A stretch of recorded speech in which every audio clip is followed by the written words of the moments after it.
The Mets have risen. How could you not love the celebration? How could you not love what this team is doing? They're playing together. They're backing each other up. When they go up, they go down, they go back up. They're good. They're here. They're for real. The 15-7 New York Mets sweep the St. Louis Cardinals at Citi Field over the weekend in a packed weekend at Citi Field. What an atmosphere. I was there on Saturday, Sunday. The place was buzzing. The weather was absolutely glorious. And I try to tell you, for all the people that panicked, when the weather warms up, this lineup is too good to not produce. And what do? They produced. That was the Rizzler.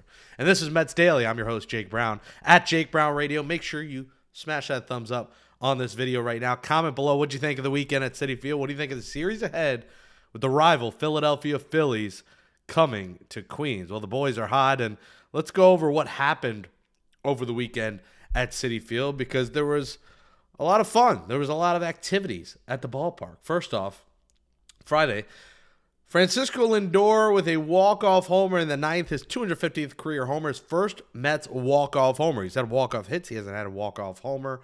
And what a moment it was. It's a replay you watch over and over. It's a replay you'll watch on a rain delay in 2028 on Mets Yearbook 2025 edition. It's one of those moments you're like, yeah, I remember, I was doing laundry, or I was at the game, or I was, whatever.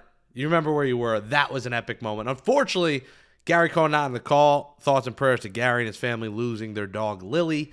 Steve Gelbs made a good call. I tweeted about, it would have fed families because the double out of here, Gary being Gary calling a milestone homer, Gary calling his first walk-off homer. But that is no slight to Gelbs. Gelbs did a good job. Gelbs is just not Gary Cohen. He's in a league of his own. Mark Vientos hit a homer, his back-to-back games with a homer. Soto, we'll talk about this in a little bit, an RBI single after he got a standing ovation. He had a big weekend, and we'll get into that. 39,627 after nearly 39,000 on Thursday. A near sellout again for the Mets on Friday. You love to see it. Then Saturday, it was all about pitching. Mets win 3-0. Senga dominant again. And once again, Senga being dominant without striking out a lot. I think we've seen in the past Senga have a lot of 7, 8, sometimes 10 strikeout games, 12 strikeout games. Just 4 strikeouts, but only 3 hits, a couple walks, and no runs. And then the bullpen, just glorious, continues to be dominant. 3 1/3, scoreless. Soto, another big day, 2 for 4, RBI singles. Alonso with the 6th home run. And that game sold out. 42,339 people. Remember, the capacity for Citi Field is around 42.5 plus standing room. So essentially, Saturday was a sold-out game in April, not opening day. The lines were the longest, and you could follow me at Jake Brown Radio to see the videos. I didn't get great videos of the lines down the street, but they were down Roosevelt Avenue. It was the longest line in the history of the ballpark. I think the fix to this problem, and people were complaining about it, the Mets got to open the gates 2 hours before. What happened to when gates open for batting practice? They should at least be opening one of the gates to the stadium 2 hours before the game.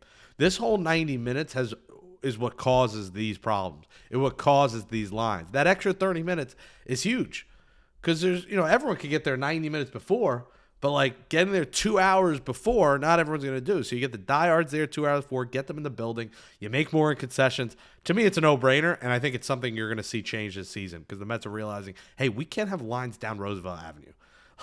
Now it's becoming a problem around the area and not just outside the ballpark, and they'll fix that. That's the one complaint from the weekend is the lines were just bonkers, and that one was the bobblehead too, the Empire State Mr. Met bobblehead. So you got people going there to buy a bunch of standing room and sell the bobbleheads. So that was a problem too. Sunday, Mets win 7-4. Another great crowd, 38,347 on Easter. That's a great crowd for Easter because tickets on the secondary market were cheaper because it was Easter, but they still sold a lot. And you're going to see a lot of times the number is going to probably be higher than how many people are there because the tickets sold. So there's going to be instances where it doesn't look like there's that many. Sunday, it looked close to that. It was a very good crowd. Acuna, 2 for 4. Luis Angel Acuna is here to stay, folks. We'll talk about it in a little bit. Luis Angel Acuna is staying, and he's playing. He's staying and playing. He's now hitting 289. He's one of the Mets' best hitters right now. He's explosive on the bases. He does something every night to play a factor for this team. It's absolutely glorious. Absolutely glorious. He's got to be playing. And now the Phillies come to town. The arch rival Phillies, 13-9. Nola versus McGill tonight. Sanchez versus Canning Tuesday. And Wheeler versus Peterson Wednesday. The Phillies, not great pitching this season, but tremendous hitting. So the Mets pitching staff, which has been the best in baseball, has their work cut out for them as the Phillies come to town. And the Phillies will come to town and face Juan Soto, who we talked about the ovation that he got. Juan Soto is here, folks. Everyone worried about Soto. And what did he do over the weekend? 5 for 13, 3 walks, 5 RBIs, 2 runs. I told you, once the weather warms up, Juan Soto's going to hit. And he's hitting, and he's here to stay. And I thought it was glorious how the fans did what they did in his second at-bat, giving him a standing O, runner in scoring position. And he talked about how important that was for him, and he was thankful to the fans for doing that.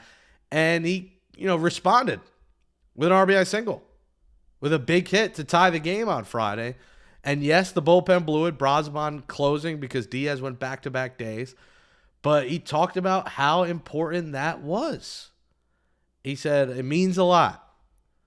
He sees the tweets. He sees the comments. He sees the Instagram post. He sees it all. So to hear that support from the fans meant a lot to him. And Juan Soto getting going. Watch out of the rest of the baseball. You're seeing guys getting it going. Cooney getting it going. Alonso's had it going all year. Lindor's having his best April as a Met. Now Soto getting it going. Man, this is going to be a fun summer. Fun spring, fun fall.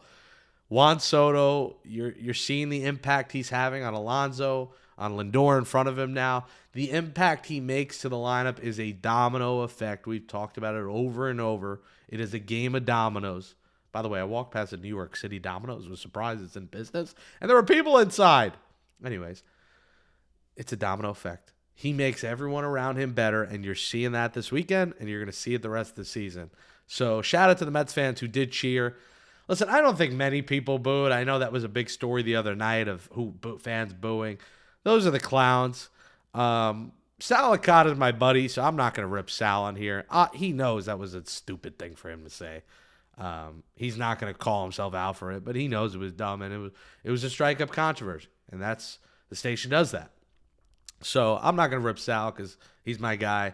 I know Sal personally, so I'm not going to be someone to rip someone I know personally because he's a good dude, and I know everyone hates Sal. I don't hate Sal. He says things that rile people up, but in his heart of hearts, he knows you should not be booing Juan Soto, and he shut up Sal and everyone else. Francisco Alvarez is going to have to shut up the people soon who are saying Luis Torrens should start every game and not Alvarez, because Alvarez might be here tonight. Francisco Alvarez looks like he's ready to roll. It's either tonight or tomorrow, most likely, unless the Mets want to hold him a few more days. But what's the point? Get him up here. Now, I don't think there's a rush either to get him up here, but if he's ready, he's ready. He's been playing rehab games. He's been doing a good job. He's been throwing guys out. So why not at this point call Francisco Alvarez up? And Jeff McNeil. McNeil, a 4-for-4 day yesterday. He hits a home run, his second straight day with a home run. And by the way, he's got a little bit of a new and improved swing, and I believe he's been using the torpedo bat. Jeff McNeil, and I'm not saying Mick Hits is going to be Mick batting level again, Mick batting champ again. But man, if Jeff McNeil uses a torpedo bat effectively with this new kind of relaxed swing he has at the bottom of that Mets order, buckle up, baseball. Buckle up. The Mets with Alvarez, the Mets with McNeil, with a team that's already 15-7. Let me just say this to the rest of the league. Buckle up. This Mets bottom of the order is going to be a problem. And when Luis Angel Acuna is hitting this good, he's got to play. Brett Beatty's improved. The Mets are having a decision to make today or tomorrow in the coming days. Does Beatty stay? Does McNeil play outfield? Does Acuna play outfield? Do the Mets have Beatty replace Azakar instead of Azakar staying, replacing Beatty when McNeil and Alvarez come up? So we'll see. But all good things. Mets Phillies this week. Let's go. I got food reviews coming out of my socials at Jake Brown Radio. I did the chili cheese fries yesterday. I did the fried Oreos yesterday. So watch out for those at Jake Brown Radio on Twitter, Instagram, TikTok, and YouTube. Smash that thumbs up on this video. What do you think? Does Brett Beatty stay on the roster and the Mets keep him and send Azekar down when McNeil's back in the coming days? Or do the Mets keep Azekar as the outfield option and set Brett Beatty down? Tough decision for the Mets to make. Let us know in the comments. What would you do if you're David Stearns? And when you're watching this, they might have made that decision. So help is on the way. Reinforcements on the way. And the 15-7 Mets in first place got the rival Phillies coming to town. Buckle up. It's going to be a fun series at Citi Field. If you're going, enjoy. We'll talk to you tomorrow right here on Mets Daily. Thanks for watching.